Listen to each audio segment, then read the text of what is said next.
क्योंकि बाकी के केसेस सिमिलर हैं और आसान है, इसलिए मैं थोड़ा-सा क्विकली चलूँगा, उम्मीद है कि आप खफ़ा नहीं होंगे, ओके?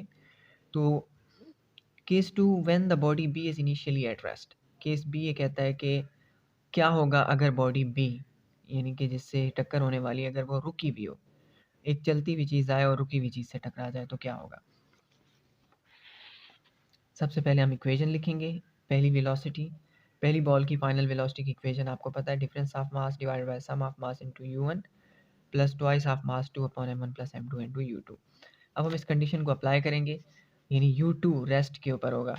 दूसरी बॉल रुकी हुई है तो u2 दूसरी बॉल की इनिशियल वेलोसिटी होती है, ये 0 होगी। ये हम पुट करेंगे यहाँ पे और आपको पता है कितना आसान है। अगर मैं यहाँ 0 पुट करूँ, आप पहले से ही बता सकते हैं। यहाँ 0 पुट करने से क्या होगा, आपकी ये टर्म 0 हो जाएगी, ये सारी की सारी 0 हो जाएगी और ये आपका आंसर होगा।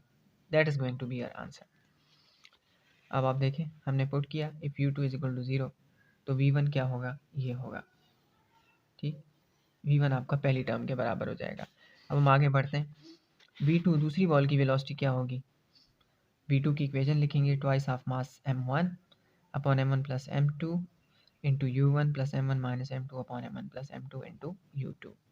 ओके, तो अब हम यहाँ u2 को पुट करेंगे, ये टर्म 0 हो जाएगी और ये हमारा आंसर होगा। बिल्कुल ऐसे ही u2 को 0 पुट किया, ये टर्म ख़त्म हो गई, 0 हो गई और ये आपका आंसर है v2। आपने देखा कि कितना ज़्यादा आसान और सिंपल है। केस 2 सॉल्व हो गया।